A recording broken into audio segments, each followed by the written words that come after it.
Beloved, welcome back to my favorite day of the week. We are doing some irrigating, but we do have a problem. Let me show you what's going on. On the north side, we have this beautiful, lush, irrigated field, but here on the south, we have what's turning into a dry desert wasteland. Just look at the difference of the irrigated. There's even clover there, like green and lush and soft. But out here, it's just stickers and dandelions. It even hurts your feet to walk out here.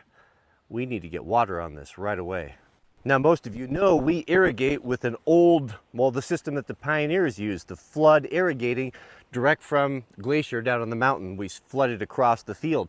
Obviously, it's not getting to this part of the field and it's drying and dying up. We have a big hot spell coming up in the next couple days and the irrigation water is in, so we need to see if we can fix this today. Let's head over to the #1 head gate and check the water volume. Let's take a look at the one we set up last time that's feeding the tiny forest. I've got it flooding right now, but it's working out really good. And it'll give you an idea of kind of what we're going to try to do today if you're just joining us. Oh yes, look at that. Just as we had hoped, that is re-diverting the water down here to the forest. Let's walk down there, I'll show you. You won't believe it. Our dog, Miss Pants, she's been out here having a field day. This water, as it marches across the field, it chases out all the critters. So she's out there chewing and digging and having the good old time. So there's that trench that we dug, which was completely unneeded. There's so much water here that it was just going down the road. But look at our trees. I'll just show you one. Look at them go.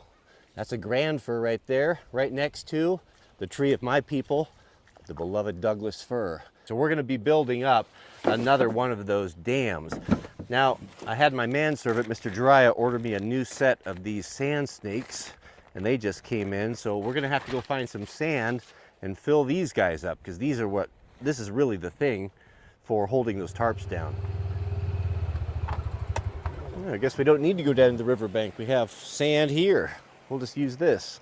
The Sweet Loaf and I, we like to play Minecraft together in the evenings. The more I work out here, the more it feels like it's just so similar. These basic raw materials you'd go get and use to grow food or make things. Maybe a little bit more. Let's take a look at our water situation here. Oh goodness. We got a lot of water to pour out into that dry ground. So I redirected at the top head gate down here to the gate that Jack built. And let me show you what's going on down here. I put two 12-inch culverts. A 12-inch culvert, that handles a lot of water. It's all the way to the top of the trench and overflowing. I have never seen this before. But look at this. Those are 12 inchers, both of them max capacity. You can't take any more. So much that it's going over, and there's enough to irrigate the trees at the same time while I'm doing this here. So we're just about done with this here. We'll cut this loose, and we're gonna have to build something strong enough to hold all that water and get that over on that dry ground right about there. This is where I think we should start. I've never set a dam here before. There's a small culvert in here from the previous owner that the water is gonna quickly overwhelm. But this is really the spot of where it gets dry.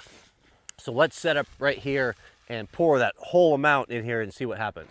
All right, gentlemen. Looks like we're catching pretty much all of it. It's completely stagnant on the backside. I think this is my best set yet. No leaks. Look at that, completely flat water. I guess I got it. So that's gonna overwhelm that 12-inch culvert there pretty quick, but it can go over the top. But look what's pouring out there.